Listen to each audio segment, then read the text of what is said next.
Doa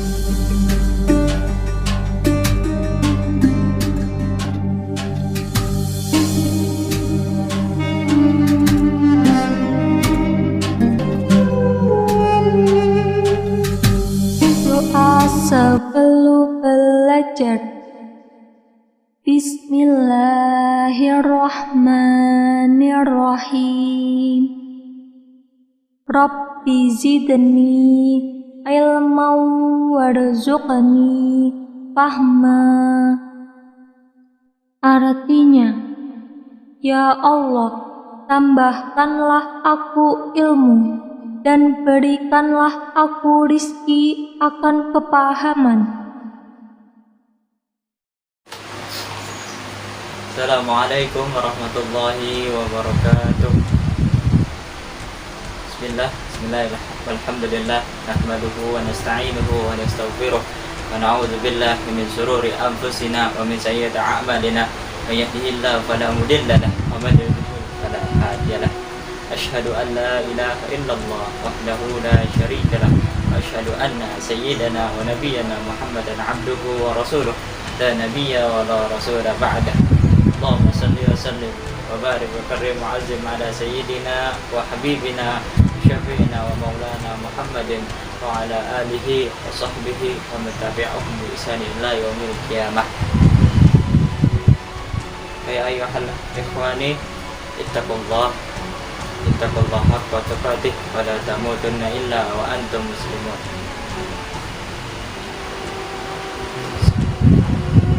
Pada kesempatan kali ini kita akan sama-sama mempelajari tentang fikih puasa.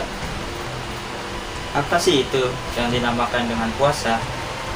Puasa adalah sesuatu yang dianjurkan oleh baginda Nabi besar Muhammad SAW ketika memasuki bulan Ramadan.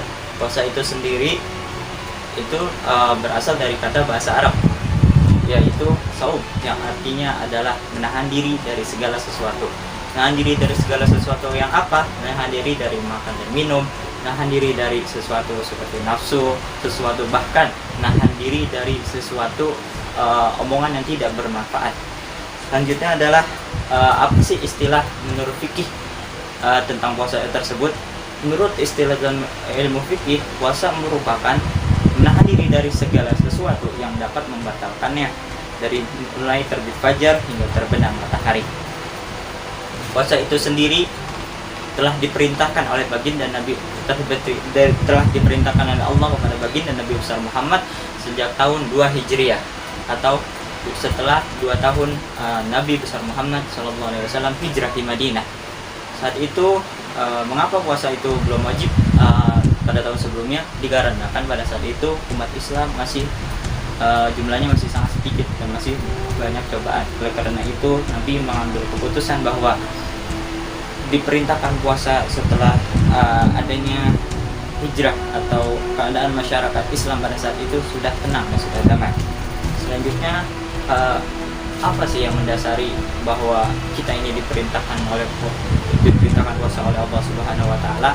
Yang pertama, dalil nakli dalam surah Quran suratul Al-Baqarah ayat 183 yang berbunyi Bismillahirrahmanirrahim. Ya ayyuhalladzina amanu kutiba alaikumusiyam kama kutiba alal ladzina min qablikum la'allakum tattaqun. Yang artinya, wahai orang-orang yang beriman, diwajibkan atas kamu berpuasa sebagaimana diwajibkan oleh orang-orang sebelum kamu agar kamu takwa. Maka jelas di sini bahwa Allah Subhanahu wa taala tidak mewajibkan kita saja, bahkan sejak umat terdahulu, bahkan sejak umat Nabi terdahulu Allah sudah mewajibkan itu. Bahkan Nabi sejak zamannya Nabi Adam alaihissalam itu sudah disunahkan atau diperintahkan untuk menahan diri berpuasa. Berpuasa itu sendiri merupakan salah satu bentuk mujahadah nafas. Mujahadah nafas dalam arti menahan diri untuk tidak berbuat maksiat, menahan diri untuk tidak melakukan sesuatu yang tidak perlu dilakukan.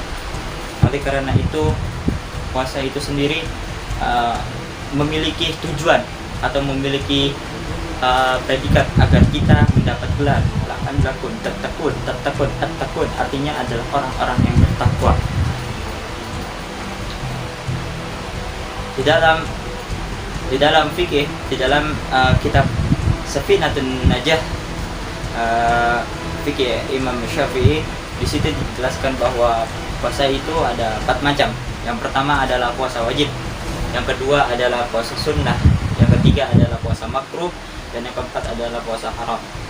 Yang pertama adalah puasa wajib. Puasa wajib merupakan salah satu puasa yang diwajibkan oleh Allah Subhanahu wa taala untuk dikerjakan oleh seluruh umat manusia. Puasa ini tersebut itu salah satunya adalah seperti yang kita kerjakan pada hari ini, yaitu puasa di bulan Ramadan. Puasa wajib itu sendiri juga berlaku bagi siapapun yang bernazar dan mengucapkan nazar. Ketika nazarnya tersebut tercapai, maka puasanya tersebut menjadi wajib baginya, dan apabila ditinggalkan akan menjadi dosa atau menjadi hutang yang perlu dibayarkan, bahkan hingga orang tersebut mati. Selanjutnya adalah puasa sunnah. Puasa sunnah merupakan puasa yang dianjurkan oleh baginda Nabi besar Muhammad SAW, tapi tidak diwajibkan oleh Allah Subhanahu wa taala dan dianjurkan, seperti contohnya puasa Arafah, puasa Rajab, puasa Senin Kamis, puasa Daud, dan lain-lain. Yang ketiga adalah puasa makruh. Puasa makruh merupakan puasa yang dijalankan tidak dalam anjuran atau tidak dalam sunnah atau tidak diwajibkan, atau dia tidak menjalankan ketika dalam berkewajiban mengganti puasanya atau sedang bernazar untuk melaksanakan nazarnya. Artinya terutama dilaksanakan pada hari Jumat, itu merupakan puasa yang makruh apabila tidak dijalankan oleh sebab-sebab tertentu. Selanjutnya itu ada puasa haram. Puasa haram merupakan puasa yang hari-hari yang diharamkan oleh Allah Subhanahu wa taala untuk berpuasa. Salah satunya adalah 2 hari raya, terus hari tasyrik, dan hari-hari yang lainnya. Puasa itu sendiri memiliki beberapa syarat sah dan syarat wajib puasa. Kita akan memasuki ke tahap syarat wajib puasa.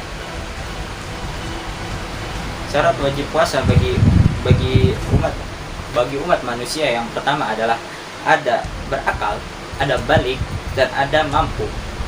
Atau mampu dalam arti kata di sini mampu untuk berpuasa. Artinya orang yang mampu atau orang yang kuat. Apabila tidak kuat maka dia tidak diwajibkan untuk berpuasa. Misalnya ketika Anda sakit atau ketika ada orang yang sudah tua, maka di situ tidak diwajibkan untuk berpuasa.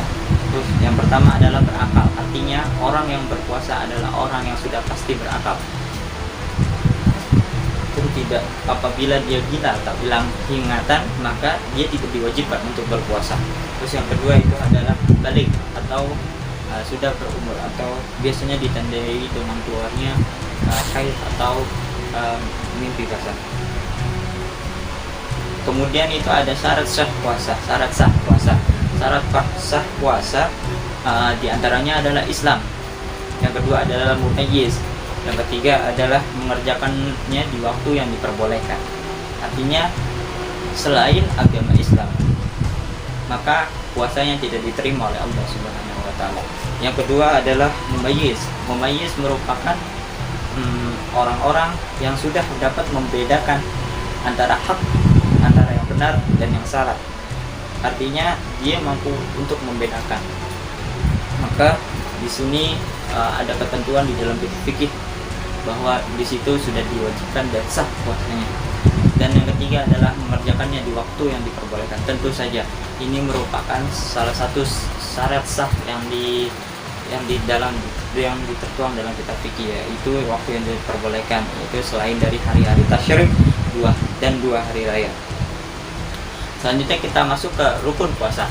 Rukun puasa itu ada 2. Yang pertama itu ada niat pada malam harinya. Yang kedua itu adalah menahan diri dari segala sesuatu yang dapat membatalkannya, hingga terbit fajar, hingga terbenam matahari. Niat. Untuk niat itu sendiri, sebagaimana yang kita tahu bahwa niat puasa merupakan salah satu niat yang diucapkan pada malam hari. Lantas bagaimana jika kita lupa mengucapkan dan baru mengucapkannya setelah ingin masuk di sahur? Maka niat itu tersebut masih sah untuk dilakukan, karena dalam hadis Nabi Shallallahu Alaihi Wasallam bahwa di situ diterangkan bahwa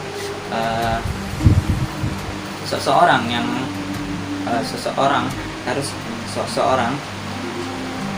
harus mengucapkan niat puasa sebelum matahari terbit. Sebelum matahari terbit, artinya sebelum matahari terbit itu apabila dia masih melakukan niatnya, maka niatnya akan diterima oleh Allah Subhanahu wa taala.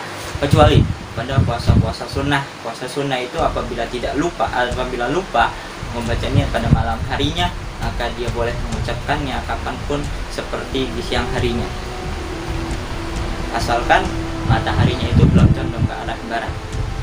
Selanjutnya yaitu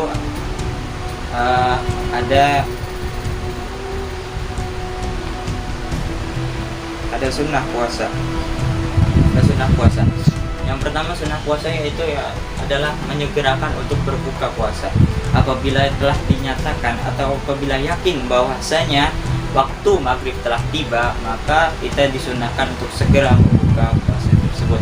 Tetapi dalam para habib di Indonesia menganjurkan bahwa untuk membuka puasa itu sendiri agar tidak tergesa-gesa apabila tidak sangat lapar atau tidak sangat haus. Artinya kita wajib untuk mendengarkan azan dulu separuhnya. Apabila sudah mencapai lafaz, misalkan azan sudah berkumandang di lafaz asyhadu an la ilaha illallah, maka di situ kita bisa untuk meneguknya. Terus yang kedua adalah berbuka dengan yang manis-manis sesuai dengan sabda baginda Nabi Sallallahu Alaihi Wasallam, bahwa kita disunahkan untuk berbuka dengan yang manis-manis. Yang ketiga adalah berdoa sewaktu memasuki waktu puasa. Nah, di sini merupakan ada sebuah riwayat yang menyatakan bahwa salah satu waktu yang paling mustajab di bulan Ramadan adalah berdoa di kala waktu berbuka. Karena itu, marilah kita memanjangkan doa apabila telah berbuka dengan doa sesuai dengan apa yang kita bisa.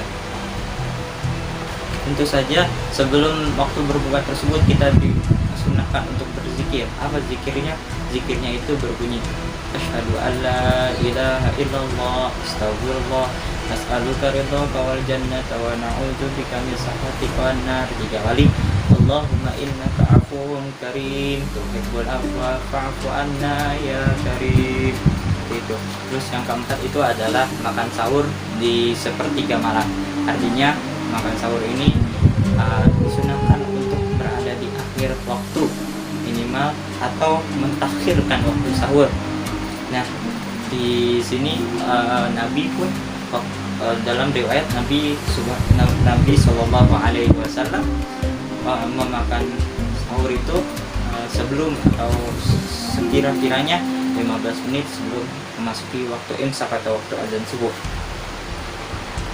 Selanjutnya itu adalah disunahkan juga bagi kita, yaitu memberi makan kepada orang yang berbuka puasa. Artinya kita menyedekahkan makanan kita bagi orang yang berbuka puasa.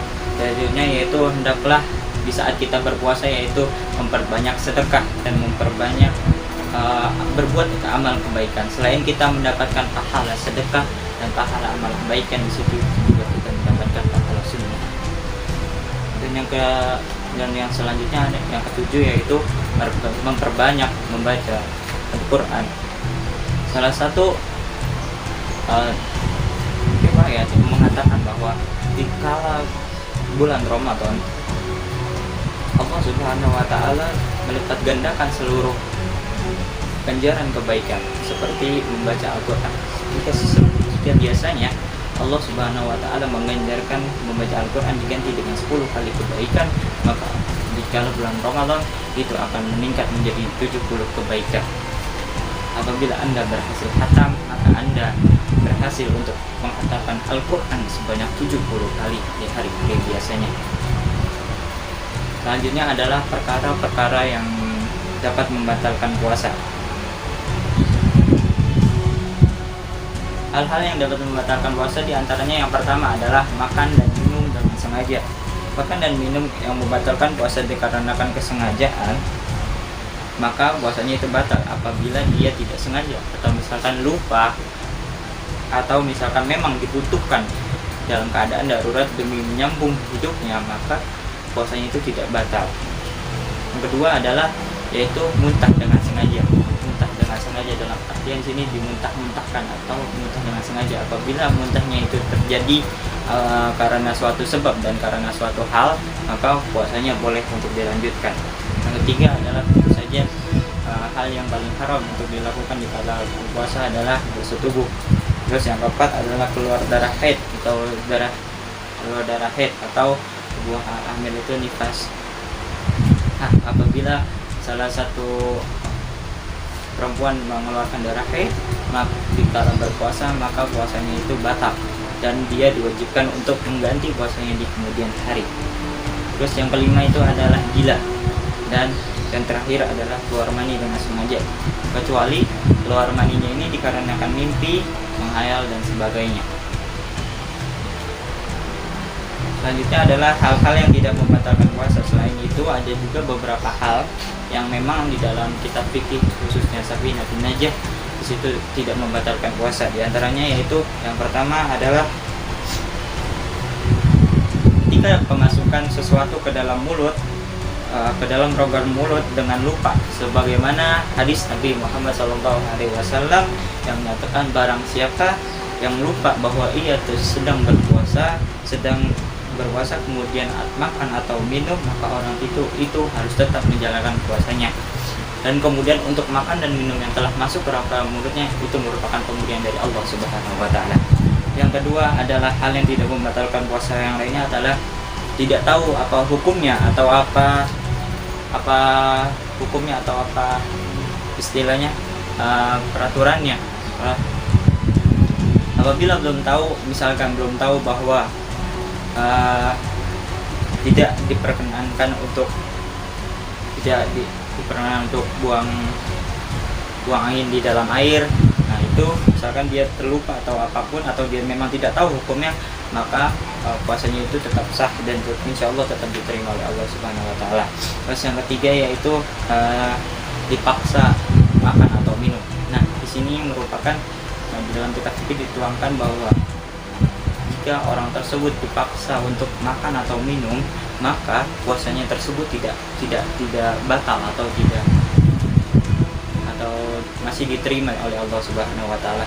Terus yang keempat yaitu ketika memasukkan sesuatu ke dalam rongga mulut sebab air liur yang mengalir di antara gigi-giginya sedangkan ia tidak mungkin mengeluarkannya. Artinya di sini apabila ada sesuatu apabila ada bekas kopi atau bekas teh yang masih menyangkut di sela-sela gigi kita dan kita tidak wajib dan kita tidak mampu untuk mengeluarkannya, maka dan itu tertelan, maka itu tidak membatalkan puasa kita. Maka dianjurkan sebelum waktunya fajar kita dianjurkan untuk membersihkan mulut kita dan membersihkan seluruh tenggorokan kita agar tidak ada sisa-sisa makanan atau sisa-sisa air liur yang dapat menjadi asbab dibatalkannya puasa. Yang kelima adalah ketika masuknya debu jalanan ke dalam tenggorokan atau kerongkongan, masukkan debu jalan ke dalam rongga mulut.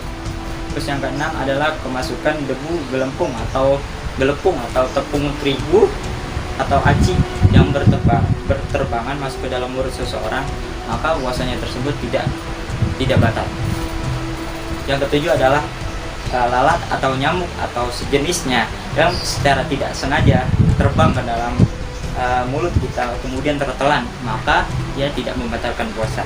Lalu pertanyaannya adalah bagaimana apabila kita melakukan seperti mengupil atau membersihkan telinga atau sesuatu seperti sikat gigi, apakah itu membatalkan puasa? Tentu saja ini tidak. Sebab banyak orang yang menafsir bahwa didasarkan pada hadis Nabi, yaitu memasukkan sesuatu ke dalam rongga yang ada di dalam tubuh kita, maka itu membatalkan puasa. Hadis ini perlu dijelaskan kembali dan perlu ditelaah bahwa sesuatu yang masuk sampai ke dalam lambung kita. Artinya jika masih sekedar hanya untuk membersihkan telinga, membersihkan hidung, atau bahkan menggosok gigi, selama itu tidak tertelan atau tidak masuk ke dalam rongga pencernaan kita, ke dalam lambung kita, maka itu tidak membatalkan puasa. Selanjutnya yaitu ada beberapa orang yang memang harus berbuka atau boleh berbuka di kala saat berpuasa.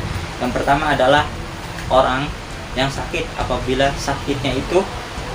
dia berpuasa maka sakitnya itu bertambah parah, atau apabila ia berpuasa maka sakitnya itu akan menyebabkan kematian baginya, atau disarankan oleh orang yang ahli bahwa dia tidak wajib untuk berpuasa, maka dia boleh untuk tidak berpuasa atau berbuka pada saat itu juga. Yang kedua adalah orang yang sedang dalam perjalanan atau musafir, maka orang tersebut tidak wajib untuk berpuasa. Musafir tersebut jaraknya sekitar 80,640 km. Yang ketiga adalah orang tua yang sudah lemah, tidak kuat lagi berpuasanya karena tuanya atau karena lemah fisiknya, maka dia boleh untuk berbuka puasa pada hari itu juga, dan wajib membayar fidyah sebesar 3/4 liter beras atau sama dengan itu pada fakir miskin. Yang keempat adalah orang hamil atau ibu yang sedang menyusui anak. Selanjutnya, apa sih itu dari hikmah puasa itu sendiri? Hikmah puasa salah satunya adalah yaitu sebagai rasa syukur dan terima kasih kita kepada Allah Subhanahu wa Ta'ala yang telah memberikan karunia dan nikmatnya yang tidak terkira dan tidak dapat kita bayarkan, sehingga kita perlu mensyukuri nikmat itu dengan cara selalu mentaatinya dan dengan cara selalu memberikan selalu menjauhi larangannya dan mendekatkan diri kepadanya.